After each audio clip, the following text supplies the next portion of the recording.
We are joined now by that hero, bookkeeper Antoinette Huff, along with two officers who helped secure the shooter, Eric Hines of the U.S. Marshals Service, Clay Hobbs, the DeKalb County Police Department. First of all, thank you all for your great work and presence of mind in that situation. And Antoinette, let me begin with you. What went through your mind when you saw that young man with a gun walk into your office? The safety of the students and making sure that everybody was not hurt or harmed. What did you say to him? Well, at first I thought it was a false alarm, and then he allowed me to know that it was not a false alarm. So at that moment, you knew you were in danger, you knew the students were in danger. What did you do? He actually asked one of the teachers that was with me to go and let everyone know that this was not a false alarm, that he was here. And I began to speak with him, but at that time he would not say anything. He just wanted me to know that he was not playing, and for me to call the news and also the police to let everyone know that he was here. And then at one point he actually went out, some shots were fired outside, and he came back into the office, and that's when there really was a dialogue.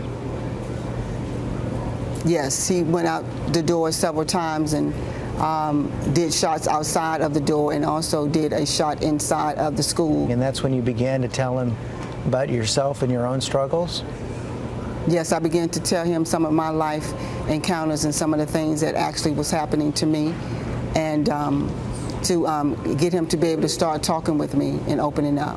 What did he say?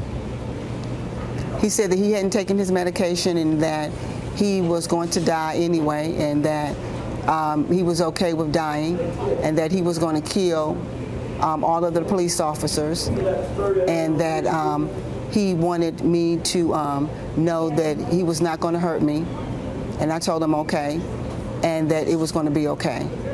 And you told him you loved him? Yes, I did. He said that no one loved him, and I told him that I loved him, and that it was going to be okay, that we were going to get out safely. And then I told him that if he just go ahead and surrender, since he didn't hurt anyone, that I would stay there with him until they came to get him. And so I walked him through of taking everything out of his pocket, taking all of the magazines that he had loaded, all of the additional weapons and everything that he had on him out of the bag, and put the bag on the counter along with everything else. How did you stay so composed in this situation? Through prayer. I just prayed the whole time. And officer, while this is all going on inside the office, you all are scrambling outside and doing your best to get all those kids safe. Officer Hines? We were outside. Well, I was outside, and actually I was able to listen in on the conversation that she had with the police officer, relaying that information of the exact location of the shooter, where he was, what his demeanor was, and some of the actions that he was doing inside the school. I was able to relay that over to Detective Hobbs, who was on the other side of the school, formulating a plan to make entry. And Detective Hobbs, what happened next? Once we found out where it was located inside the school, we actually gained entry through a side building of the school, and luckily we had an officer there who was familiar with the layout of the school, and made it directly to the office where Ms. Antoinette had the man already on the ground, so we could apprehend him and take him into custody. She did an amazing job, didn't she? Yes, sir, she did. Yes, she did. Outstanding. Well, you all did, and you saved a lot of lives yesterday, and we're all grateful for it. Thank you for your service. Thank you for joining us this morning.